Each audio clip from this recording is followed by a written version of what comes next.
Well, hello everyone, and welcome to the latest installment in our SolSmart webinar series. I'm Jason Coughlin. I'm with the National Renewable Energy Lab in Golden, Colorado. And today I'll be kicking off the webinar with a brief overview of the SolSmart program and a brief introduction to Solarize. After that, I'll turn it over to our group of speakers to discuss their Solarize projects. So as most of you are aware, SolSmart is a U.S. Department of Energy funded program that focuses on both reducing the soft costs associated with going solar, as well as creating greater access to solar across the United States. The explicit program goal is to designate 300 communities as SolSmart communities by October 2020. And as you'll see on the following slide, we're making great progress towards that goal. SolSmart is a designation-based program where communities work to achieve designation at either the bronze, silver, or gold level. And technical assistance is available to these communities to assist with both getting SolSmart designation as well as with more in-depth projects once designation has been achieved. NREL, along with many other organizations, provides this technical assistance. As I mentioned, the goal is 300 designated communities by 2020. And we are currently at 265 communities designated and counting. We've got an additional 30 communities that are in the process of being designated as a SolSmart community. So as you can see, we're close with those programs already in the program to that 300 goal that we have set for ourselves. We have designees in 38 states, and we would love to have at least one in each of the 50 states if possible, before the program ends.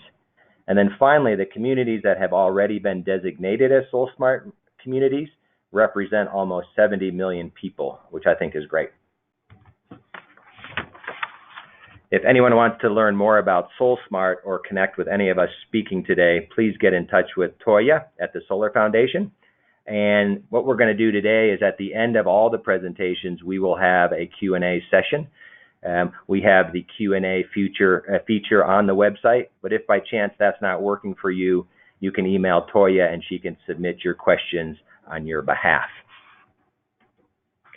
And so today we have a great lineup for the webinar. Once I introduce the concept of Solarize, we'll turn it over to Corey at Solar United Neighbors. Corey will be followed by Laura at the Philadelphia Energy Authority, and then Chris Pike and his colleague Kristen from the Alaska Center for Energy and Power will go next, and then we'll close out our session today with one of our leading SolSmart advisors, Leah Till, who is also on staff at the Michiana Area Council of Governments. So with that, let's get started with a quick introduction to Solarize. Credit for the first Solarize program does go to the city of Portland, and more specifically the southeast neighborhood of Portland back in 2009. The neighborhood coalition known as Southeast Uplift, along with the Energy Trust of Oregon and the city of Portland, pursued this idea of like-minded neighbors pursuing solar together, and Solarize, as we know it, was born. This initial program led to the installation of 130 systems representing 350 kilowatts. The success of this single neighborhood program spread throughout Portland, and then eventually the concept went nationwide. And today there are thousands of Solarize projects across the country representing many megawatts of installed solar capacity. I do want to point out, however, and we'll hear more about this from Corey at Sun, but Solar United Neighbors lays claim to the first solar cooperative around the same time as Solarize Southeast. And so certainly more than one community was pursuing aspects of what has become the Solarize movement, if you will, back then. So what is Solarize? I think in simple terms, we can talk about it as multiple homeowners and business owners joining together to install solar on their individual rooftops. It's a play on this strength in numbers, whereby a group will issue a collective RFP, and as a result of having a larger group of potential solar customers, we can negotiate discounts with the solar installers who are able to lower their costs, partly from bulk purchase of equipment, but often most of the savings comes from saving the installers on customer acquisition costs. This concept of hot leads for installers, whereby Solarize and Solarize campaigns develops, if you will, a pre-qualified set of potential solar customers, making the customer acquisition process easier for installers. You'll also see throughout the course of the presentations that Solarize campaigns have a time-limited feature to them. That might be a couple of months, up to 6 months, if you will. This is partly due to wanting to know the total universe of projects that a particular campaign is going to install. This helps the installer create tiered pricing and create additional economic benefits for Solarize campaign participants. But it also addresses this concept of fence sitting. Over the year, there's been some analysis that people spend up to 2 years thinking about going solar. And so oftentimes with a Solarize campaign, we can move them off the fence and into the solar marketplace quicker than this 2-year time frame. Certainly, you can monetize tax credits through a Solarize program. Customers can finance and own their own solar systems through a Solarize campaign and take the tax credits. Or there's also third-party options such as the solar PPA or solar lease that can be used in Solarize campaigns. And in this case, the third-party owners would take the tax credits.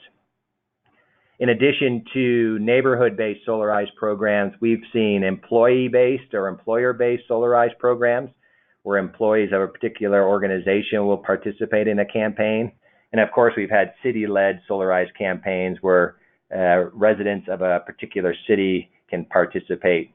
You lose some of the geographic neighborhood nature of Solarize, but you can also pick up a larger quantity of participants and maybe get better pricing as a result. And then real quickly, what Solarize is not. It's not community solar, whereas I see Solarize as many people, many solar systems. Community solar is many people with a single solar system. And then it isn't green power, which is the ability to purchase renewable electricity from your utility, often paying a penny or two premium to get that renewable electricity. I could have taken screenshots from a number of organizations in a number of states, but just a couple here to show the breadth and depth of Solarize across the country. In Solarize, New York, we're approaching 20 megawatts of Solarize projects. And in Massachusetts, we're looking at almost 24 megawatts spread across 75 communities. As I said, I could have featured Solarize Rhode Island, Solarize Connecticut, Solarize Washington. I think it just demonstrates the national nature of the Solarize initiative. And then finally, given the 10-year history of Solarize and given the number of programs in the country, there is an abundant amount of information available online for folks that want to learn more about Solarize or are ready to launch into a Solarize campaign. And then also a number of us in the SolSmart technical assistance community have worked on successful Solarize campaigns. And so reaching out through SolSmart is another way to get the information you need for your particular projects. And so with that, let me turn it over to our first speaker, Corey from Solar United Neighbors, and he will kick us off. We've got 4 excellent speakers today, and I think we're all fortunate to have them be available to speak about their particular projects, and then we'll tee it up for questions at the end of the webinar. So thank you, and Corey, you can take it from here. Thank you very much. I really appreciate the invitation and the chance to speak. Can everybody see my slides okay? I just share them, just want to make sure they're visible.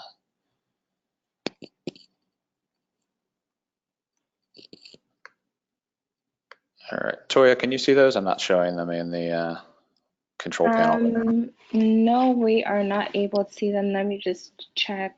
Oh, there we go. Okay, yes. A little bit of a delay. Okay, well, thanks again, everybody. My name is Corey Ramsden. I'm the VP for Go Solar programs at Solar United Neighbors, which really just means we support all of our programs on the ground, like solar co-ops, which I'm going to tell you a little bit about today.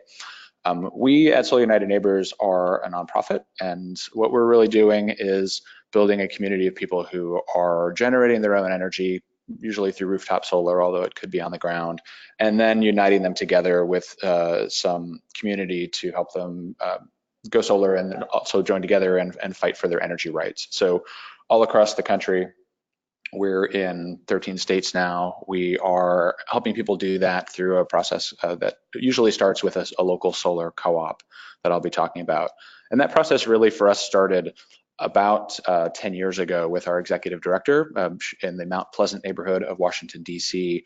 She launched a similar effort just with her neighbors as a group of 30 to 40 people who wanted to go solar together because it seemed confusing to them. They didn't necessarily have a good handle on the price, the equipment, all the things that can be a little intimidating. We like to say solar is not hard, but it can be a little intimidating with some of the knowledge that your average homeowner is lacking in the about solar. So Solarize programs, solar cooperatives are a great way to bridge that gap and do so in a way that activates people at the local level, neighbor to neighbor. And that's what we've been doing ever since and have now expanded into 13 states. At its core, as I think was referenced a little bit ago, at its core, a solar co-op is really a time-limited bulk purchase. So we are taking a group of people who have expressed interest, usually working in a neighborhood or sometimes at the county level or even across counties can work at some level of arrangement where people are aware that this program exists, that they are joining and then able to go solar, usually in about a 9 to 10 month process. And I'll dig into that in a couple of slides. But it is very much a community-driven effort where people in the community are telling each other about the co-op. Partners that we work with on the ground are communicating with their networks of homeowners and people in the community so that you can really build that network effect. And that network effect is really important when it comes to solar. There's a lot of good information out there that suggests that when you've got a solar installation in a community, especially when it's visible, other solar installations start to pop up, and you can start to see that these little heat maps of solar all across a community where one neighbor got it and then the next one gets one and then the next one gets one. And in our own work, we've often done solar co-ops in one location and seen that happen where somebody will join the first co-op. A year later, we might do another one and we see their neighbors join that co-op. And so that effect is really important. It's something that I think drives a lot of the dynamic for Solarize and for solar co-ops, which are kind of a close cousin to maybe a Solarize campaign that you would see organized directly by a city. And then this last point here is that education and support. So I mentioned that earlier, but it's really important for people to get some good quality information about how solar works on their home, what the economics are, what these pieces and parts are that fit together to make a solar array, both technically and financially for people. And then some sort of support for them as well. It might be a network of support from neighbors who've already gone solar. It might be more formal type of support like we offer when we organize our co-ops, but something there to be able to make sure that folks feel like someone has their back and that you're able to go solar in a group makes things a little more accessible. So I wanted to dig in a little bit to what we do specifically. It's our version of Solarize is one that is actually driven by the community itself. So we are working in an area with local partners who are interested in organizing this. It might be a city, might be a municipality, a county, or could be a church, could be a group of neighbors, but they're working together to promote this effort, this co-op. And then through that process, which I mentioned, so it takes about 9 to 10 months, we are going through kind of a stepwise process with the group there. We're educating people about solar. So in our case, we do public information sessions, making sure that people are getting good information about solar and how it works, signing them up to participate, creating that demand where we can then go out and work with installers to get bids for these groups, and then ultimately encouraging people to spread that word to their neighbors and their friends as well. We want to be able to use that network effect to good impact in the neighborhood and get as many people into the group as possible. After a couple of months of that, or even faster, you've got a good core of people. We like to say for us it's about 30, but we've done them as small as 10, all the way up to 150, 200 people over the course of a co-op. The important factor there is really the capacity of the installers in your community and what they can handle, and obviously the interest level that's out there. In our case, we're issuing a competitive RFP to local installers. We're installer neutral, so we don't judge an installer ahead of time. We just ask that they have licensing in that area and that they provide a bid in accordance with our questions. And the questions we're asking them and the way that those questions are weighted actually come from the group itself. So they're setting the what's important for them. It might be pricing, it might be warranties, it might be a local installer or some combination of that. That group is then getting together. So they're a volunteer group of usually 5 to 10 people in a larger solar co-op is coming together and then meeting in one evening and reviewing all of the bids.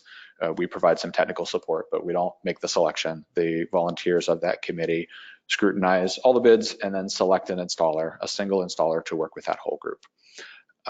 At the tail end of the group, once we've got an installer that's been selected, we will then, that installer then goes out and provides a custom proposal for every person in the co-op who would like to receive one. And it reflects that agreed upon group pricing, but it's customized for their for their home. And that means for their energy usage, for the space available on the roof, and for their budget. So it's a combination of agreed upon pricing and customization for that homeowner. And then the homeowner, if they decide to move forward, we're there checking, making sure everything's going smoothly, checking in with the installer, checking in with the homeowners, generally making sure that there's that feeling of support and that everyone's getting a good experience. And at the end, some celebration along the way. So really important to make sure that you're kind of closing the loop on the other end of this effort. It's a lot of work to bring people together and to see a group of homeowners go solar as a group. And it's an important thing to celebrate and can often be a leap or a jumping off point for another group in the future, and also a great way to recognize partners and community members who spent time and effort activating their neighbors to go solar. So that's what we do specifically. It can vary by community, but there are some critical components that I think are part of any successful effort. In our case, we're providing a lot of that guidance and organization at the national level and with our state programs. But really what it comes down to is that you've got somebody, if you're doing it on your own, a lead group of lead volunteers who are working closely with people in the community and potential and partners to be able to go through and organize this effort from start to finish. So you need some folks who are committed to do that, to be able to pull this off. And usually there are lots of folks in the neighborhood who are interested. We've never really had a challenge finding community members who are up for helping promote it. The second critical component are committed community partners. So we work at the national level, and no matter who's organizing the solar co-op, it's really important to have a local group or groups who are invested in seeing this be successful and who are taking the time to promote this in their communities. The third thing is educational resources. I mentioned earlier is making sure that there's a good quality materials that are available to homeowners. Public educational sessions are great. Online materials are important. Repeating that information is also really helpful for people in the group so that there's an awareness of how to find this information, who to ask questions, to be able to get answers when they're going through this process of solarizing and going solar as a group. And that last part, which is technical support. And actually, I will say one thing about the educational resources part and the technical support is that we do that as part of our organization, but if you're doing it at a local level and trying to self-organize a solar co-op, having some individuals locally help with that who have already gone solar is a really great way to do that. Solar ambassadors, we like to call them, but some group of homeowners who have already done this in your community, who have the confidence to say how they did it and that are willing to answer questions for other people in the community is a really great way to add some support to folks who have not yet taken that step. A little bit more about the education part. This is just some slides from what we do, but covering all the points that people have and kind of covering them in a comprehensive way is helpful, but also not overwhelming folks. So talking about the basic technology, about how it connects to the roof, about how the technology works in terms of generating electricity, and then some basic terminology, as well as some of the economics that are driven by local policies. So how does net metering work in that community? What are some of the challenges that somebody might encounter with permitting, or who's to take care of that? The installer is going to typically handle all of that. But going through all of those things that a homeowner will think about is important to get them prepared and to get them excited about going solar, and that they're armed with information that they need. Some benefits of doing it this way, and there, as you know, there's a lot of different ways to do Solarize. One of the things we like about this model, obviously, there's some competitive pricing that comes with aggregating people into one group. That's certainly true for us as well. And we like to say that it's a little bit hard to say what the savings range is at a macro level because it varies quite a bit based on the location and the equipment and the installer. But it is always a good bet that you are saving the installers time and money to find customers, and in doing that, you're going to see some very highly competitive pricing that will come back to the homeowners who are involved there. So that's certainly a big one that people generally have a good sense of.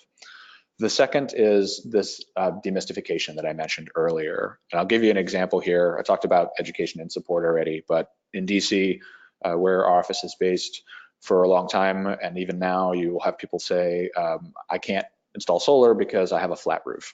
Well, what that actually is there are one or more companies who have done business in the area who don't work with flat roofs, and they tell people that you can't put solar on a flat roof. You, of course, can put solar on a flat roof, but the necessity of demystifying solar and also getting rid of some of the myths is an important part of this solarization or this solar co-op process, helping people talk to each other with good information to make sure that they know that they can and it's a good idea for them to move forward and go ahead and install solar and get off the fence, as was mentioned earlier. And the last 2 points here, I think, are a little bit more for municipalities and jurisdictions who are thinking about a Solarize program. One way that we find is helpful for us when we work with municipalities is that it's the community members in our model that are owning that decision. So the municipality doesn't necessarily have to choose a vendor or vendors. They're really just promoting the group and encouraging people to join a self-driven group or a community-driven group. Either way, whether you're doing a more municipal focused Solarize or one that's driven by community members, the dynamic is still there, but that's one of the things that we see that is a little bit different, that depending on the municipality may have them gravitate towards one model or the other. So that's Solarize, or a solar co-op in general. One thing I want to talk about here towards the tail end of my time is a little bit about how you can use the same dynamic for other parts of the renewable energy, distributed energy resources market. We find this little diagram on the left there charts. We did some surveying of electric vehicle or solar owners about electric vehicles. As you can see, there's a lot of overlap between the two. Talking about electric vehicle charging for cooperative buys or for Solarize type model is a really great way to broaden your audience. I think, not surprisingly, that crossover is really a very strong affinity between people who are either interested in solar and have an EV, or have solar and want an EV. Those are people that we should be talking to really expand access. And the same thing is true for storage. Some people might come to the party wanting solar, because of all the reasons that folks enjoy solar power, whether it's economic efficiency or energy independence. People might come to the party because they want resiliency, they want backup power, and end up being a solar customer as well, or electric vehicle charging. We want the widest net possible, and the model really can work in all those cases. We've done a couple of storage-based co-ops where we did retrofit for existing solar homeowners. We also have it as a kind of a standard add-on for our solar groups, and we find that depending on the part of the country you're in and the community, that can be a very important draw to bring people into the group. Same thing for EV charging. So don't just think about solar, think about some broader access there. And I want to give you one example just to end here. So one way that you can think about this, if you're a municipality that's trying to broaden the conversation outside of solar and including solar, is this idea of maybe potentially supporting people with critical medical needs that have electricity dependence because of equipment in their home. Some great map that I'll show you in the next slide, but this is a really targeted type of program. But if you as a municipality are interested in really improving the lives of some of your residents who are in this situation, maybe consider putting an incentive together to increase storage adoption. You could compare it with solar and storage and target homeowners and residents who are in this situation. There's a really great map out there. I just saw a report on this a couple of weeks ago, the Empower map from HSS. that you can drill down to a local level and see how many electricity dependent beneficiaries are in your area. You may be surprised that you've got a lot of them. This is maybe one way that you can use that Solarize, or in this case, solar co-op model, to build some resiliency in your community, to provide people with a chance to have some backup power and support their way of life, or improve their life by adding some storage to the mix. One way that this model can be flexible and really add a dynamic and bring more people in than just folks who are interested in solar by itself. So I'm gonna finish there. Hopefully that leaves other folks enough time to do their presentations. Happy to take your questions at the end. And again, thank you very much. My contact information is on this slide. And if you're interested in learning more about our solar co-op programs in particular, you can find us at solarunitedneighbors.org. And thanks very much for the time.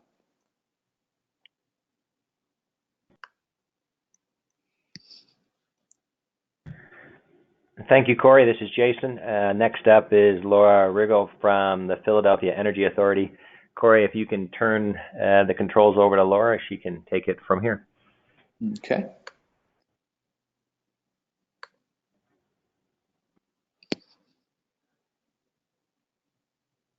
Wonderful. Can everyone hear me? Yes. And you can see this slide? Yes, we can.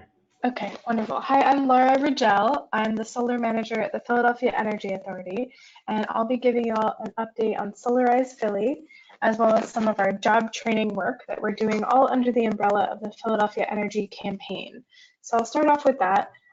Just quickly, some background on our office. We're a government agency that was established in 2010. We're an independent municipal authority here based in City Hall. We're set up by City Council and the mayor to hold long-term contracts on behalf of the city for energy and really advise the city on energy affordability and sustainability. And then in 2016, we launched our first major initiative, the Philadelphia Energy Campaign. This is a 10-year initiative to invest $1 billion in clean energy and energy efficiency projects in Philadelphia to create 10,000 jobs. So it's really an economic development platform and is obviously aligned with the mayor's climate goals and commitments to switch to 100% renewable energy. So you'll see here, we're seeing energy projects not just as obviously tools to reduce our carbon emissions, but also, like I said, tools for economic development. So clean energy and energy efficiency projects also have a job creation impact and can reduce expenses for the households and institutions that need it most, like schools or a low-income homeowner. So this is really the lens we're approaching this work from, is grounded in economic development to address some of the deepest issues facing Philadelphia. We're still the poorest big city in the country. So we're closely attuned to that as our set of priorities. And I'm happy to share more about some of the other programs we have going on, but for the sake of time, I'm going to zoom in on Solarize Philly. So this is our citywide program to help all Philadelphians go solar. We've actually opened it up for businesses, so it's not just for homeowners at this point. We're now in our third phase of the program, and I'll give you a rundown on how it has worked so far. So we launched the program in 2017 as part of the Department of Energy's Solar in Your Community Challenge. And just like has been shared, it's a traditional Solarize campaign, so we did issue a request for proposals to select solar installers. We also issued a request for proposals to select an equipment distributor. So this is one piece that sets us apart from other Solarize campaigns, that we were able to get the modules and inverters at below market pricing for the installers we had pre-approved for the program. And so we've seen those who are going solar through the program saying that climate change is their main driver, the saving money and creating local jobs are other drivers we're seeing bring people to Solarize Philly. And what we're offering people as a value proposition of going solar through our office is getting a free solar assessment from one of the pre-approved installers. There's a group buying discount. Initially, we arranged it as a tiered discount, as is common in Solarize campaigns, but we ended up leaving that aside during this current phase. We didn't actually see more people signing up as we hit the deeper tiers, and it I believe it created some confusion for people in terms of what tier we were in and how much of a discount they should expect at the end of the program. So we ended up just in our third phase here, starting out confidently at the lowest discount tier, since we'd proven ourselves at that point to the installers, they were comfortable starting out at that lowest price point. We also have consumer protections that we built into the program. So for example, we really closely track the project implementation timeline. We're working very closely with Pico, our local electric utility, as well as our Department of Licenses and Inspections, which has a 5-day turnaround for solar permits, thanks to SolSmart Gold status here and the support from the Solar Foundation working towards that. And then, so that's one piece where we're really tracking the turnaround times on those permits to make sure it's in line with that commitment that's been made, as well as with Pico to make sure interconnection approvals are being turned around on the timeline that's expected, and addressing issues that may come up there. We've also reviewed the customer contracts that the installers are using. We also have added a one-page cover sheet that goes on top of the customer proposals the installers are presenting in order to just lay out the facts really clearly for people in a summary fashion so that they are clear and can ask questions and also can cross-compare if they choose to. And then lastly, our program is, one other way that Solarize Philly is unique is that we are collecting a program fee from each installation, which I know is common of Solarize campaigns. Sometimes that's used to pay for staffing, that kind of thing, administration. But in this case, we're dedicating it entirely to support our job training work and our low and moderate income solar program, which I'll speak more about. But we're well on our way through the third phase, but at least as of the first two, these are the numbers. I can share more where we're at this point. So like I said, partway through phase 3 at this point, we now have over 450 contracts signed, and we have nearly 6,000 signups. So we are really excited about the progress that we've seen through Solarize Philly. As far as we can tell, this is the largest single Solarize campaign in the country that's focused on a specific municipality. So we're really excited about the progress we've seen as a result of this campaign. In fact, in 2017, when we kicked this off and really had a ton of momentum going, Philadelphia became the 4th fastest growing solar market in the country. So we've been thrilled by that. This is a map that shows the distribution of signups in orange. So those are people who have signed up for a free solar assessment at our website, solarizephilly.org, just with their basic contact information. And then in purple, you see the people who have moved forward to sign a solar contract. So similarly to what was shared before, we do see a clustering effect of solar. We see hot spots here, which do correlate also to higher income parts of the city, which is no surprise based on the data that and previous studies, obviously. And that's something we're working at, and that I'll share about in a moment, how we're really working to get some of the lower income parts of Philadelphia. But we do see a clustering effect of the contracts. So here I will share about the special financing pilot. So this is the mechanism we have designed to support low and moderate income participation in Solarize Philly. So we were inspired, obviously, by the focus of the Philadelphia Energy Campaign being all about job creation and creating savings for those who need it most, but also through the Department of Energy's Solar in Your Community Challenge. And with all of that, we set a goal of having 20% low and moderate income participation in Solarize Philly and reaching 1,000 low and moderate income households with solar by 2026, which is the end of the Philadelphia Energy Campaign. And so we've laid out a pilot as part of phase 2 of Solarize Philly and set out to identify low and moderate income homeowners who would be a fit for going solar through a low cost power purchase agreement. So we were able to use the program fees we've collected from phase 1 of Solarize Philly to subsidize a PPA that we've designed specifically for low and moderate income households. So we ended up having over 400 people express interest in this option. 79 of them actually submitted applications, which involved a PICO bill, evidence of income, and a waiver so that we could view their electric bill payment history.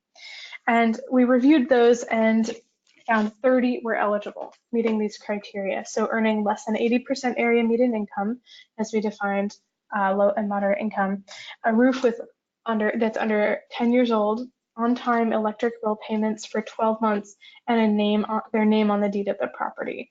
And so really we saw most of the people who were eliminated, it was because they had a late payment to PICO. And we'd originally actually designed that with the goal of making the program more accessible. Instead of looking at FICO scores, we decided to look at utility bill payment history.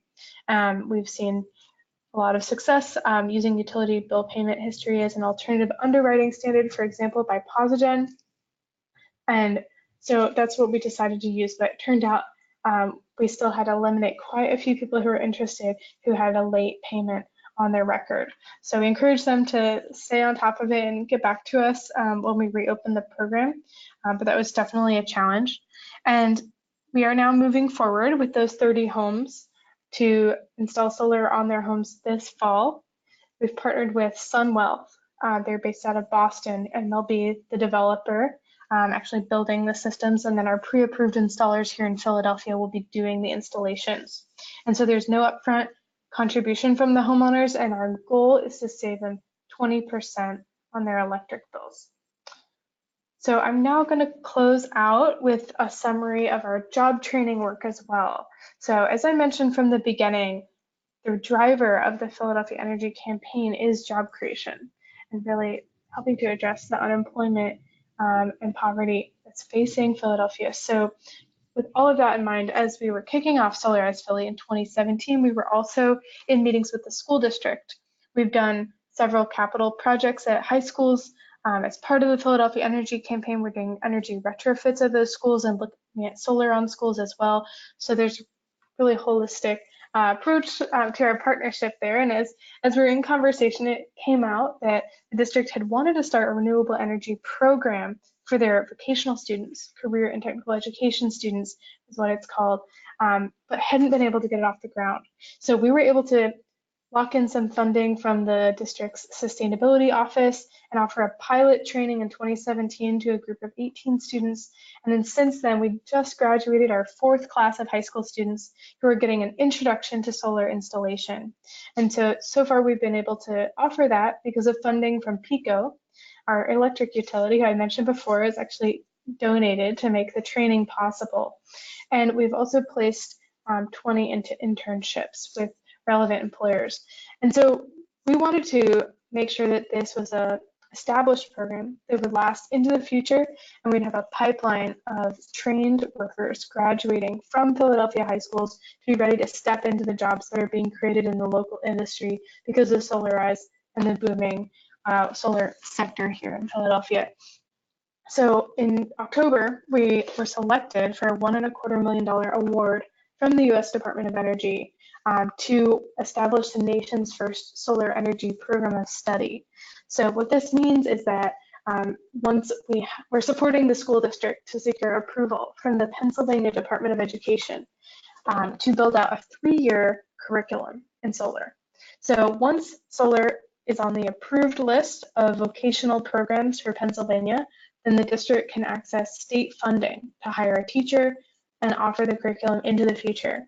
And so will any other district in Pennsylvania. So we're really trailblazing here in Philadelphia. As far as we know, this is the first intensive vocational training program for high school students in solar across the country. And we're really looking forward to sharing the curriculum with other states. So if people are interested, you can feel free to grab my contact on the last slide. And we can keep you on our list for once we have that curriculum finalized, we can share it with you and you can look to get it approved in your own state. But we're planning for a launch in fall of 2020. So a year from now, we'll be kicking off with our first class of 10th graders who will spend 3 years learning solar installation in high school. And just to wrap up here, I'm going to mention 2 ways City of Philadelphia has really stepped up to support solar alongside Solarize Philly, of course, as well as our job training work. City Council recently passed a new rebate for solar here in Philadelphia to help mitigate the step down of the investment tax credit. So this is 20 cents a watt for residential projects, 10 cents a watt for commercial projects. And that we're seeing that already drive people to make the decision to go solar in Philadelphia. So we're really thrilled that the city has stepped up with that support, and we're looking forward to enrolling people in the rebate program. It just went live for projects that are being installed after July 1st of this year. And then lastly, I'll mention that Philadelphia has actually signed the largest municipal virtual power purchase agreement that we know of. It's a 70 megawatt array that will be built out in central Pennsylvania and will power 22% of the city buildings' electricity needs. This is part of the mayor's commitment to power city buildings with 100% renewable energy. So we're excited solar is part of that and looking forward to having our Bright Solar Futures trainees involved in that installation.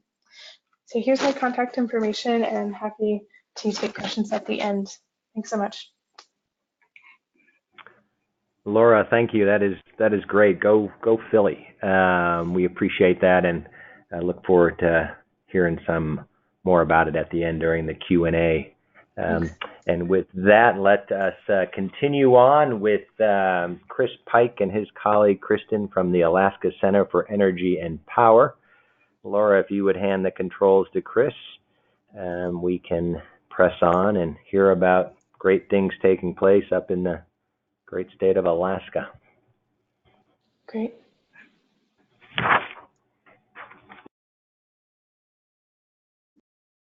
All right, thanks, Jason. Can everybody see my screen?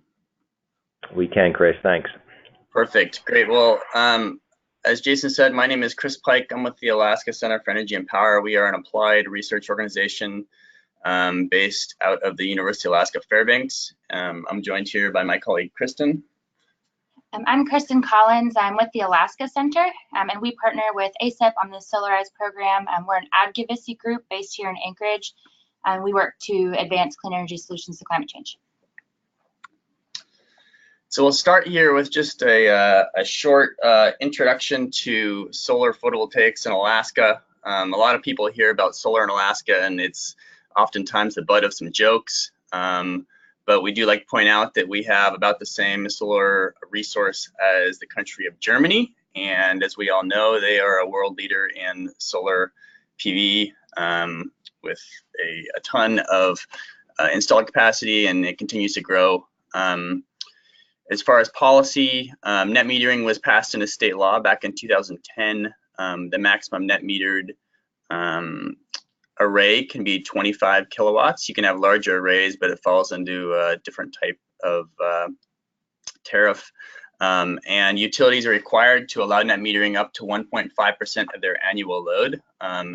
And we are starting to push up against that amount, largely thanks to some of the Solarize projects. Solar in Alaska is kind of a new thing as compared to some of the rest of the states around the country. You can see that the pricing has dramatically come down in the state with that graph there on the lower left. I think we're now much more in line with the prices that the rest of the country is seeing compared to where we were a couple of years ago. And in the right there, you'll see the installed capacity and the rail belt. The rail belt just refers to most of the urban areas of the state. And you can see that as of the end of 2018, we were close to 3.5 megawatts of solar, of net metered solar. We're going to shoot right through probably the 4 megawatt range at the end of this summer, again, largely thanks to our Solarize projects.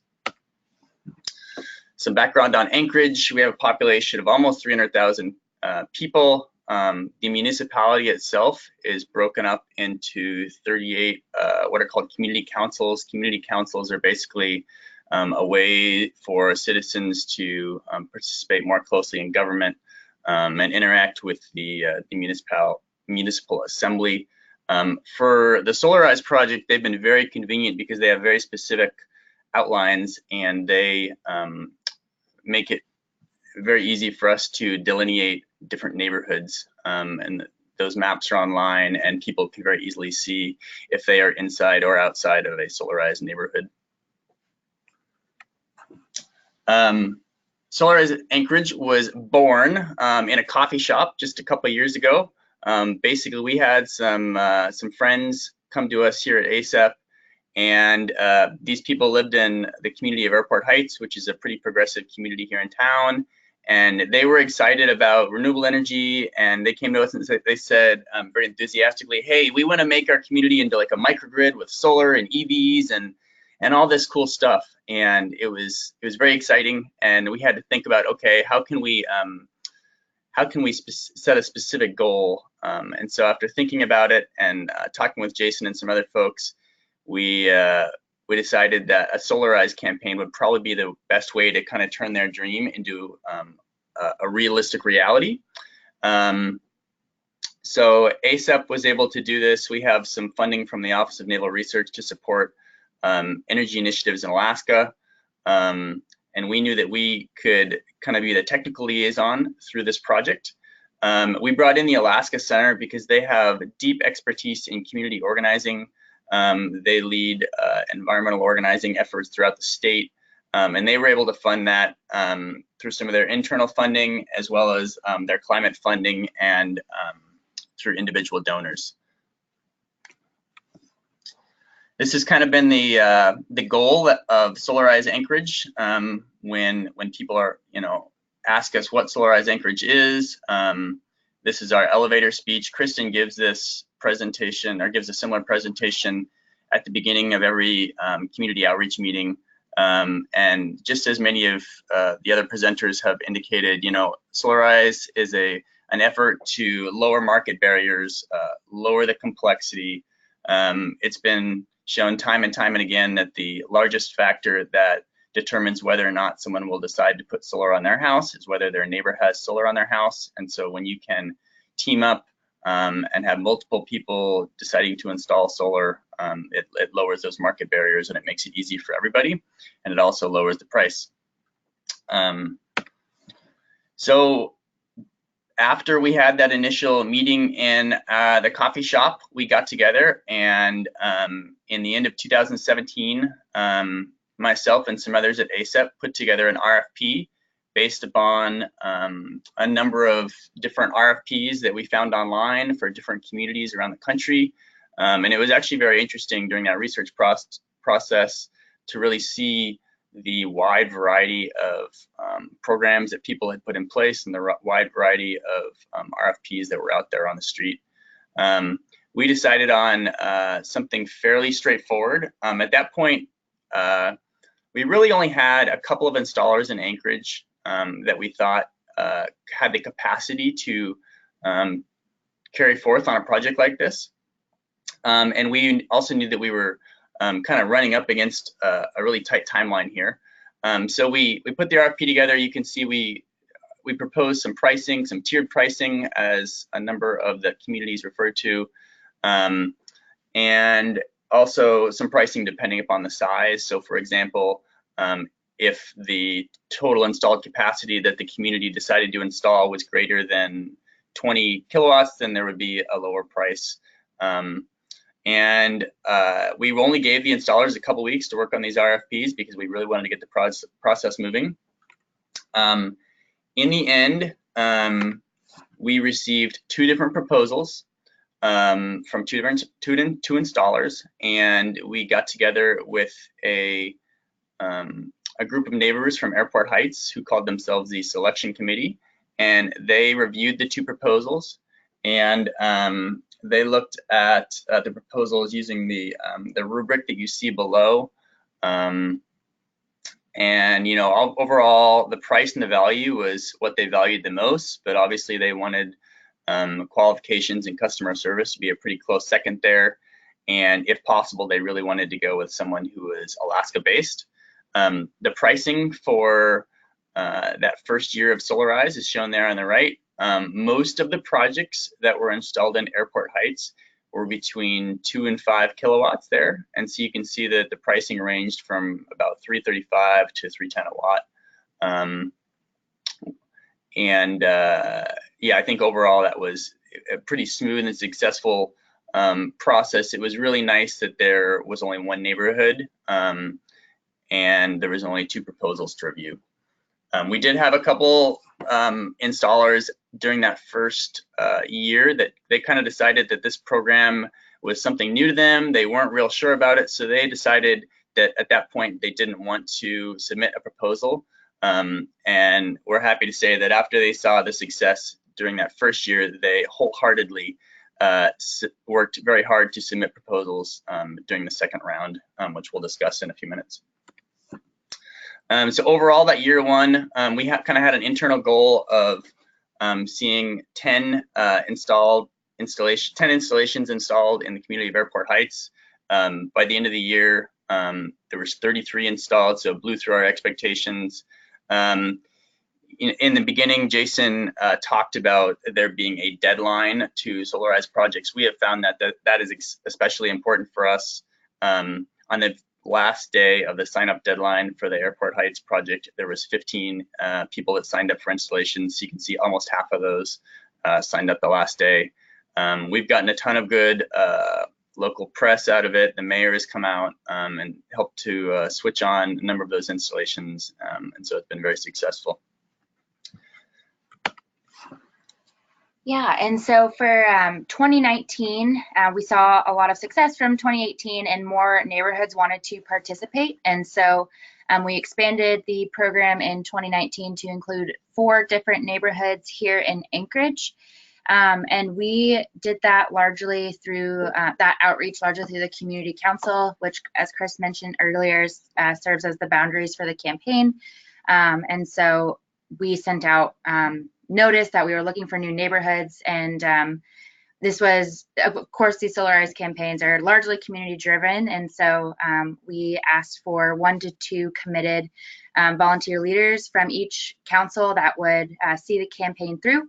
And so if you had, if a community council had those 2 or more community leaders, as well as a letter with 50 of their neighbors who want to see the neighbors or the campaign come to the neighborhood, as well as supportive businesses in the area, we then accepted them as participants for 2019. And so there was a lot of interest from more than 4 different neighborhoods, but in the end, we were able to work with 4 for 2019, and excited to see that continue to grow.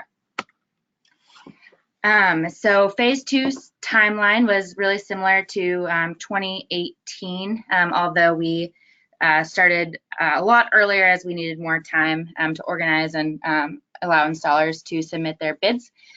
And so because 2018 was so successful, we actually had 5 installers from across the state submit proposals for this year, which is exciting to see both community and installer buy-in for the program. For our 4 neighborhoods, we had 3 installers participate this year, which was great in terms of the amount of capacities our individual installers have up here, so that worked out really well. But yeah, we had our RFP sent out in November, and we had our installers selected by the end of January, and then we immediately started the outreach phase of our campaign into our construction phase, which is still ongoing right now, and we hope to have all installs up by the end of October. And I want to give a lot of credit to Kristen at this point. During the height of the outreach campaign, she was literally going to a couple community meetings each week, and that lasted for a couple of months. With 4 different communities, the amount of outreach really expanded almost exponentially, and so which was a good thing, because there was a lot of good energy developed for the Solarize project.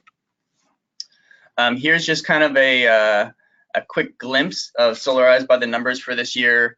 These are the different neighborhoods that were involved: South Addition, Rogers Park, Turnagain, and the Spenard neighborhood. Obviously the Turnagain and the South Addition neighborhoods have been the real standouts. But overall, it's been a success everywhere. So our biggest successes throughout the Solarize campaign, and the things that have worked really well, is using very specific community boundaries or neighborhood boundaries, and in our case, having those community council boundaries has worked really well.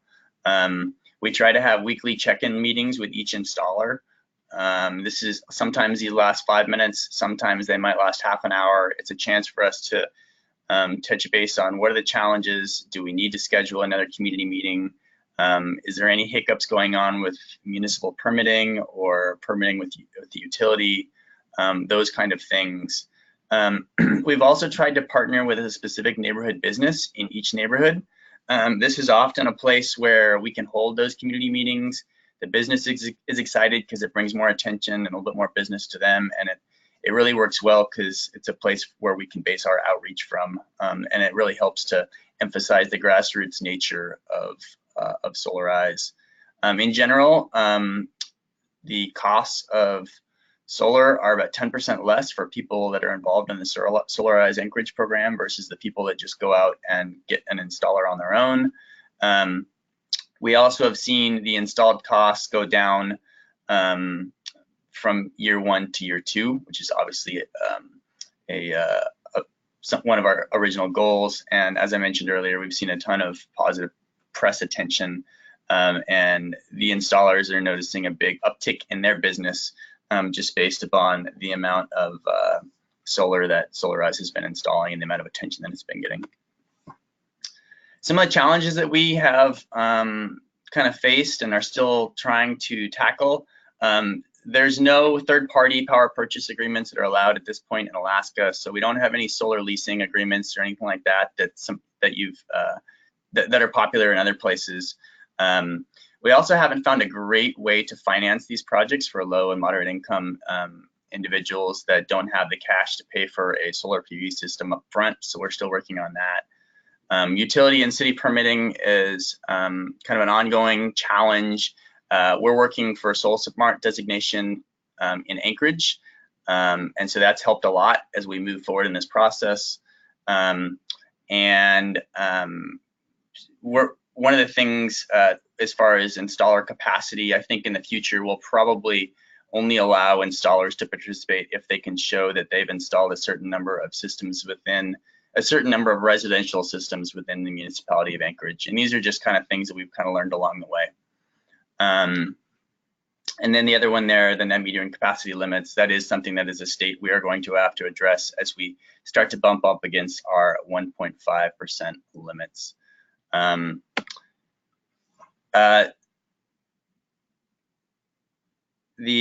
couple other things, like I just mentioned, only choosing installers that have Anchorage experience, and then in the future we'll probably set a date where installations must have started by, and that's so that installers don't kind of wait till the end of the summer to install their Solarize projects. We have a limited amount of sunshine up here, and neighborhoods tend to get a little antsy as they see the sun, the sunny days of summer start to go away when their projects are starting to be installed. But overall, it's been really good, and I think there's been a great relationship between the neighborhoods and the installers. Here's a couple of useful websites for people interested in learning more. There's a public radio site there that had a piece of one of our projects, and then there's the Solarize website, Solarize Anchorage website up there at the top. With that, we will conclude. There's the contact information for Kristen and I. Feel free to contact us with any questions, and we look forward to taking any questions during the webinar here at the end. Thank you. Thank you, Chris and Kristen. That's great news to hear. Not only how well the first Solarize project went, but how you're kind of tearing through these other neighborhoods. So it's, kudos to you up there in a pretty tough environment. And with that, but last but not least, we have Leah Dill from the Michiana Area Council of Governments, or MACOG. As I mentioned earlier, she is also a SolSmart advisor, and so we're fortunate to have her as part of the SolSmart team as well. She'll bring us home, if you will, with the last presentation about all of her great work in Indiana, and then I'll pick it back up to moderate the Q&A session. So with that, Leah, take it away, and we look forward to hearing what you have to share this morning. All right. Can you see my slide just fine? We can. Great. Well, I enjoy following Alaska because we get a lot of questions in northern Indiana about how cloudy we are. So it's interesting to follow that presentation. And if you can do it, then certainly we can do it. So I'm the environmental planner with MACOG, a regional planning organization in the northern Indiana area of the South Bend Elkhart region. And we've been both a SolSmart advisor over 2 different years and have helped support a Solarize initiative over those years as well. So I'm going to get into a little bit more detail on our Northern Indiana regional initiative. This centers on the South Bend Elkhart region, including the city of Goshen. But this summer, we have expanded the initiative into rural areas, including small towns and more rural communities like Plymouth, Culver, New Carlisle, throughout the region, to make the agricultural community and rural small businesses aware of some of the grants that are available for them to take advantage of, because there's not a lot of awareness in some parts of our region of those incentives. Our regional initiative is just one of a number of Solarize initiatives across the whole state of Indiana. Solarize Indiana is a network of initiatives, and 2 of them were a partnership with Sun, where previously it was Solarize Volunteers, and now it's a Solarize and Solar United Neighbors partnership. I've provided our website and our Facebook if you'd like to follow along with how solar is growing in Indiana, because it is alive and well.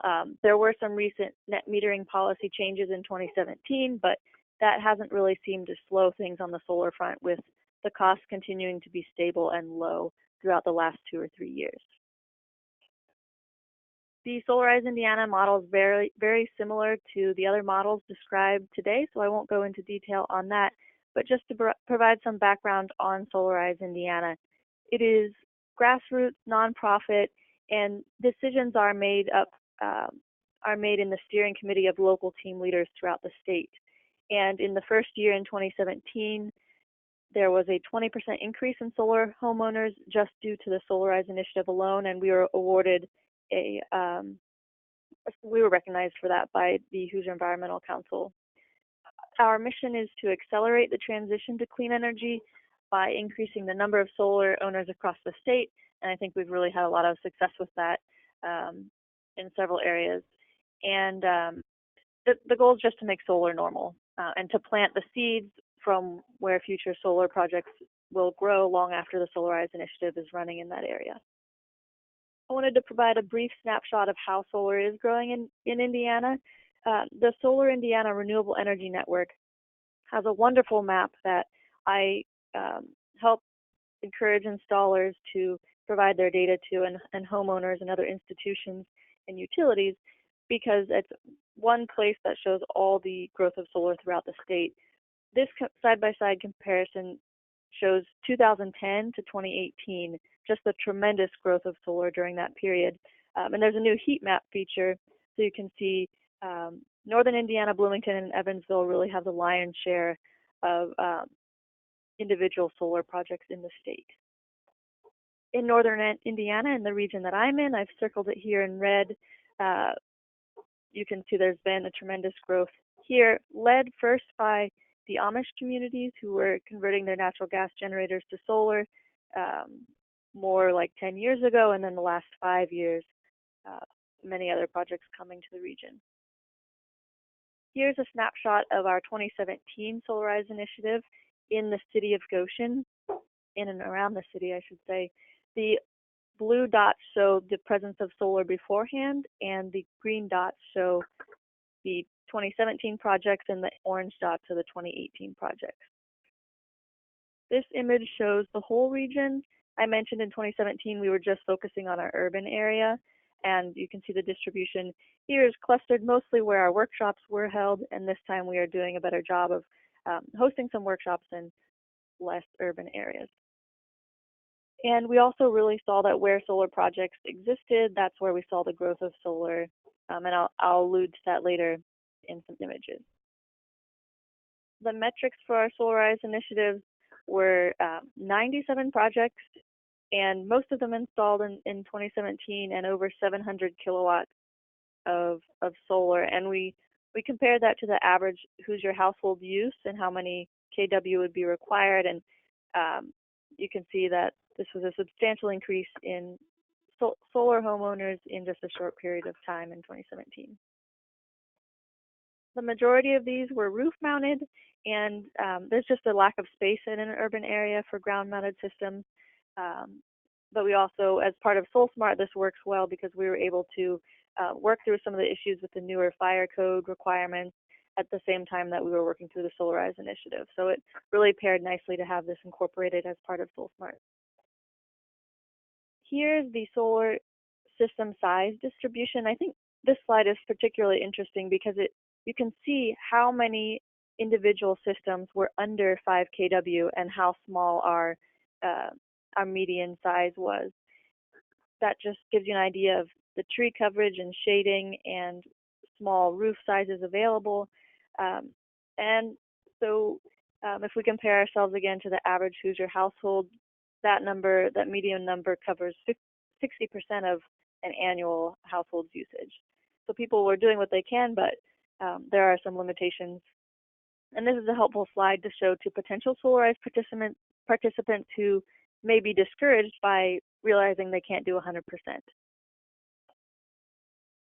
I'm going to focus now on some of the nuts and bolts of one of our local teams, and I'll give examples from other Northern Indiana teams and other Indiana teams where it's helpful to illustrate something. I'm showing South Bend because this is an example where solar seeds that were planted years ago, there several years prior to our initiative, really built the foundation for what we were able to do. There were some grants available for solar, and Hoosier Interfaith Power and Light and some other partners helped a number of faith communities get solar, I think around the 2016 timeframe, so about a year or two before we were planning our initiative. So we had Olivet African Methodist Episcopal, we had the Islamic Society of Michiana, and a number of other faith-based and community organizations who then became our volunteers that formed our steering committee to make the decisions for the initiative. And then they were supported by my organization, MACOG, the South Bend Office of Sustainability, and we had a resolution written that got the unanimous endorsement of the City Council. We hosted a number of workshops in 2017, and I'll just provide a little update from 2019. We have been hosting workshops this summer, and we've had so far this year over 200 attendees, and we're a little more than halfway through our scheduled workshops in this season. So I don't really have numbers to report yet on projects, but so far things are going well. Two of the things we focus on, we actually show this map. It shows Alaska and it shows Germany, and just to kind of give people some context for Northern Indiana, because that is one of the first barriers that we face with people thinking about solar. And then the second one is cost. Things have changed so rapidly here since 2010. A lot of people are stuck in the mindset that it's close to $9 a watt. And so just showing them this slide, bringing them up to the present day where the market rate is somewhere between $2.80 and $3 really helps reorient people's perspectives on solar. And then as an example, I provided some of the pricing that we've had. In 2019, our performance panels, which are 19% efficient or greater, our pricing we're able to get is between $233 and $239, depending on the panel type. And in addition to that, there's a rebate that can be earned based on the success of the initiative. So prices could be as low as $221 a watt. And I've illustrated on this slide here from the, I think it's Solar Energy Industries Association, SEIA, the most recent numbers that I could easily find from the residential first quarter 2019. I'm not able to see what exactly that number is because I did not purchase the full report, but you can see about where the Solarize pricing follows on the red line before the rebate. So we feel pretty confident that we're helping people facilitate the process, educate them, and get a price that's considerably more affordable than the average market price nationally. And then anecdotally, we know there are solar installers that have pricing of $350 a watt and $450 a watt in the region that they're offering customers. So we know this is considerably more affordable. I'm going to highlight a few other elements of our initiative that I think will be helpful to those considering a Solarize initiative. I'm going to talk about partnerships and outreach strategies. For our partnerships, we really focus on building a broad base for any initiative or any workshop that we host in a particular community. The foundation of that is the local solar owners, business owners, solar schools or faith congregations. They are our guest speakers, and they're a big part of what makes the initiative successful because they can answer questions from their experience. I am a solar owner personally, but I did not go solar through a Solarize initiative. Our other important partnerships are with our municipalities. That's a really natural partnership because MACOG works very closely with municipalities on a variety of issues, but it's really key for distributing the information and helping people understand how zoning and permitting and other aspects fit in as we're working through both the SolSmart process and Solarize. Another really exciting partnership that was new this year is with the local USDA staff. They have come to our workshops in one county and have presented on the REAP grant, the Rural Energy for America program, and that has been really helpful for any rural small businesses and agricultural producers that weren't aware of the ability to have 25% of the cost of an energy project like LED light bulbs or solar to be covered. So that's been really great. And then we also have taken advantage of some partnerships with the utilities. We've had them come in and talk about our energy efficiency programs. And then we also always include that information on how to sign up in our slides because energy efficiency is always the most cost-effective thing to get started with. So that's the foundation of how we build our partnerships. And I've included an image here from Hoosier Interfaith Power and Light because they have a great map of solar congregations throughout the state. There's over 50 of them by now, which is pretty remarkable. And they really form the foundation for a lot of the Solarize initiatives in other communities in the state as well. Our Pay It Forward partnerships that I want to highlight, this first example is from South Bend. We asked people who went solar in 2017 to contribute to a local community-based organization that helps with either affordable housing issues or similar things related to helping with energy efficiency projects. And so we encourage people to pay it forward, recognizing that they are able to afford to go solar. We don't have leasing, we don't have PPAs, and we don't have community solar in this state. And so there are some limitations on programs that can be offered or structured, but this is kind of our first starting place to distribute some of the benefits of solar energy to low and moderate income households. And a really great project that I want to highlight is in Bloomington. Their Indiana Solar for All project is probably the most remarkable example I've heard of in this state of empowering low-income residents to go solar. It's a partnership with the city and Solarize Bloomington with the Center for Sustainable Living, and it's based similar to the Habitat model on sweat equity and volunteering, and so participants in the program help each other install their solar projects.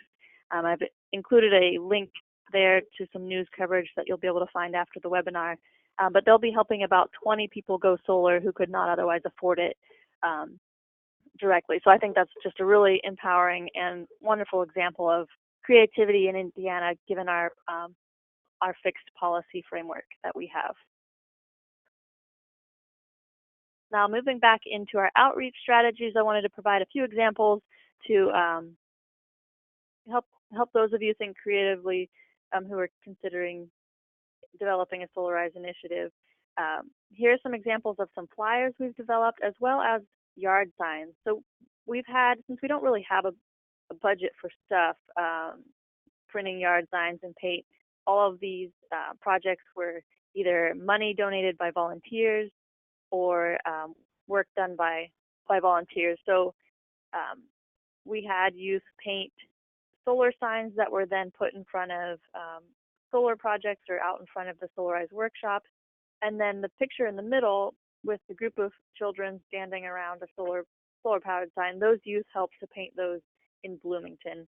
And this was a number of years ago, and those solar signs are still traveling around the state throughout various communities to help advertise and promote the workshop. We've also done a lot in the state on newspapers that reaches an audience. I'm always reminded of how many people look at the event sections and read the newspaper when I hear people say that's how they came to our workshop. So we definitely don't rely on just Facebook alone or other social media. So here's some examples on the left from Bloomington and from Columbus, Indiana on the right of their great coverage of their Solarize initiative. And then television and radio actually have both been really great for us. To give a personal touch and have a reporter visit the home of a solar owner, it's very easy and it's very appealing. It makes it for a nice, appealing story for the television stations. I really like the photo on the left because it shows, you can see 1, 2, 3, 4. You can see 4 solar homes, and there's actually a 5th one out of the screen here in one area. And so it just kind of captures the power of the Solarize initiative in 2017 as we prepare for another successful year in 2019. So with that, I hope I got us back on track, and we'll have time for questions. So thank you all. Leah, thank you. Super inspiring. We appreciate the time that you put into these campaigns in Indiana. So we do have about 14 minutes left. I've got a number of questions for the various presenters. I do want to correct myself at the beginning. I forgot to mention that counties, of course, are also candidates for SolSmart certification and designation, but also counties can run and manage Solarize campaigns. So apologies for that oversight on my part. First question here is for Corey.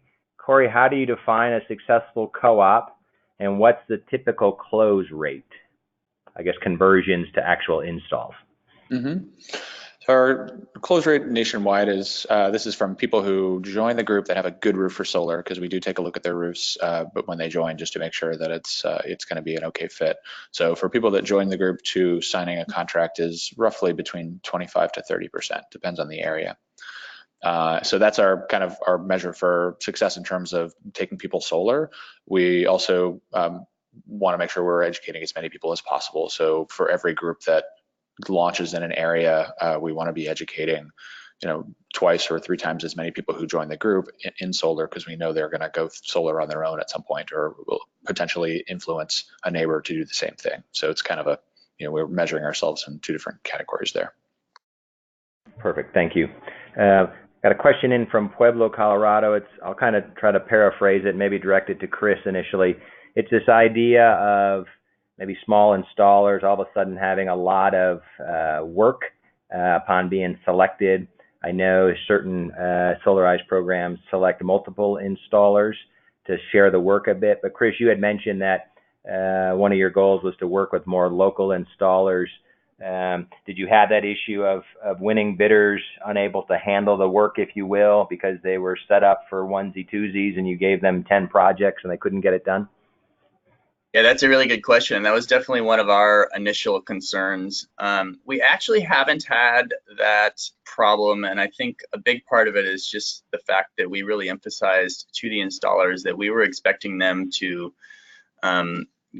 we were expecting that they were going to need to field 30, 40, maybe even 50 installations, and we actually asked them in their proposals about their staffing, how many staff they have, how many they're expecting to add,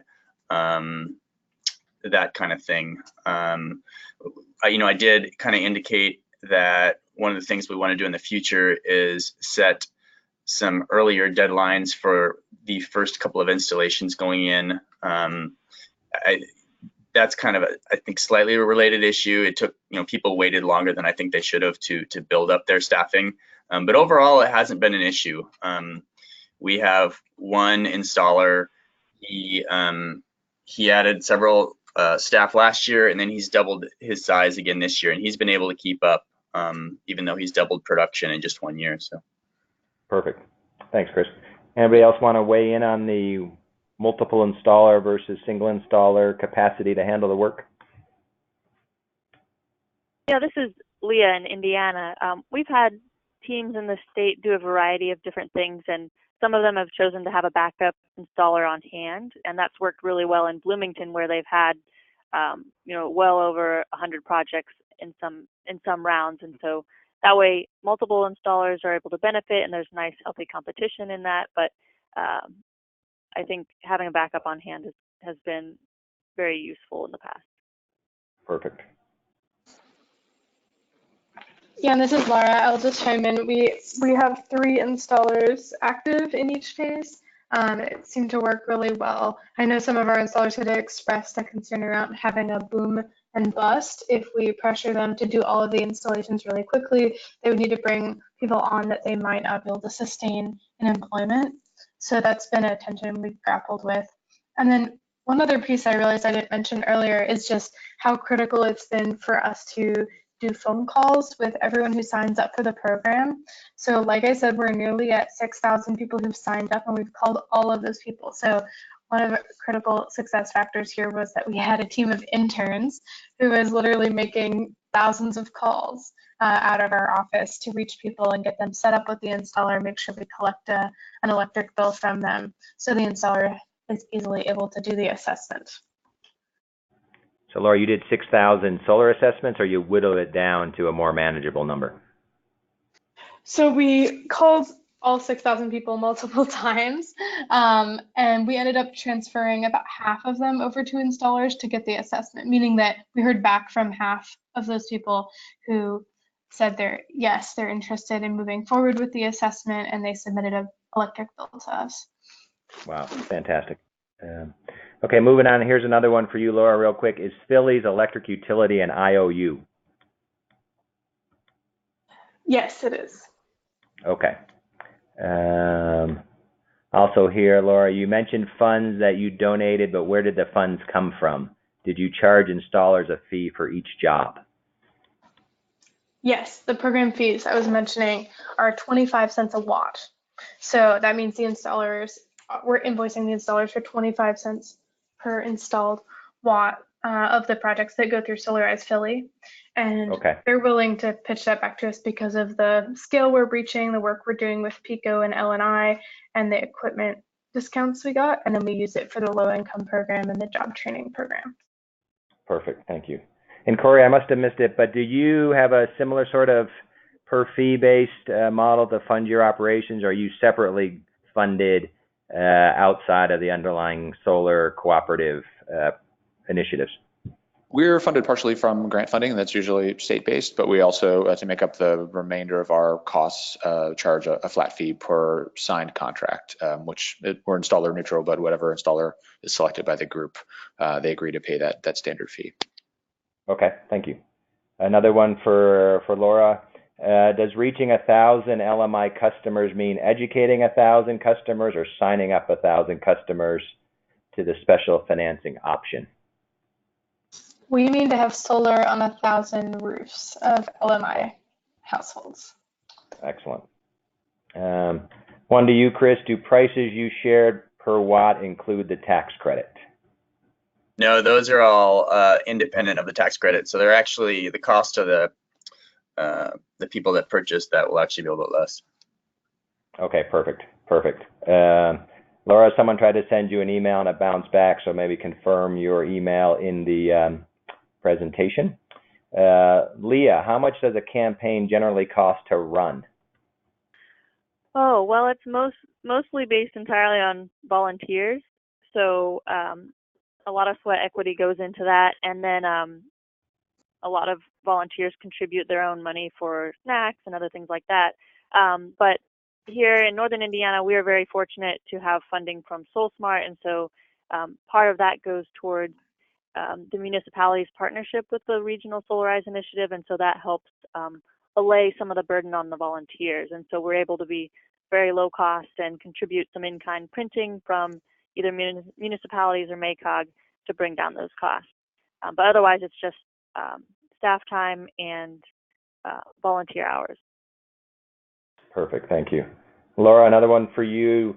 You described a virtual PPA. Is it virtual because the solar is not on site, i.e. not on the roof of the municipal buildings? Yes, that's right. So the solar energy will be generated a few hours away in central Pennsylvania, and we have a third party that is effectively selling the electrons at that point of the installation and then supplying us electrons locally here in Philadelphia. So we're not actually using the literal electrons, but we are buying energy from the array. Happy to share more offline about that. And I did check my email. It is correct on the slides. It's LRIGELL@philaenergy.org. Those are all L's. Okay, perfect. For that listener who email again. And Laura, I assume you purchased the RECs from that virtual PPA to get the green benefits? Yes, we're maintaining ownership of the RECs. Perfect.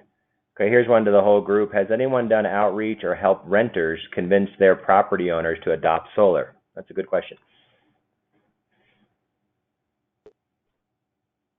Any renters in the mix? No, I've personally lived in a home where my landlord chose to put on solar, but we've not done anything with rentals. That's just a challenge with the tenants generally paying the electric bill.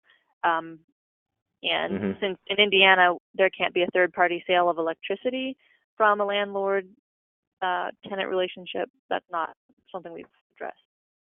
Okay, and that's that's where community solar comes into play as well. Hey, moving on, we have a few more minutes. Question for Anchorage: why do you decide to turn neighborhoods down from participating in the program? The only time we would really turn a neighborhood down is if we didn't see the necessary participation from the entire neighborhood. If it seemed like it was just one or two individuals from the community that were interested in participating, we would probably, rather than turn them down, we might try to partner with them and delay 1 year so that we can build more of a grassroots effort in that neighborhood. We just really want to make sure that this is not just one or two individuals, that it's coming from a group of neighbors. Okay. Back to you, Laura. Did Philly Solarize cause the utilities to offer virtual PPAs, or were there already community solar projects or other uses for virtual PPAs in place?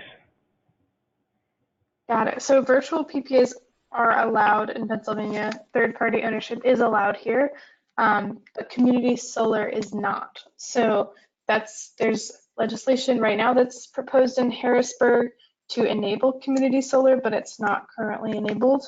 And none of that is related directly to Solarize Philly. I would say that, with the momentum and attention we've garnered as a result of Solarize Philly, there's been a lot of excitement around community solar. People who are renters or have shaded homes getting excited about community solar as a way to still access clean energy. But yeah, the city made the commitment to 100% renewable energy on a similar timeline also in 2017 and has been moving forward independently of Solarize towards that through the virtual PPA. Perfect, thank you. Okay, with that, let's begin the process of wrapping up. These presentations will be posted on the SolSmart website. Each of them has the contact information for the speakers. And again, I'd like to thank Corey Ramsden from Solar United Neighbors, Laura Rigel from the Philadelphia Energy Authority, Chris Pike and Kristen Collins from the Alaska Center for Energy and Power, and Leah Dill from MACOG. We really appreciate it. Admirable work that you're all doing, and we look forward to hearing about your future rounds of Solarize. So again, I hope everybody has a good day. Thanks for participating. And again, consult the SolSmart website for more information on Solarize. Thank you.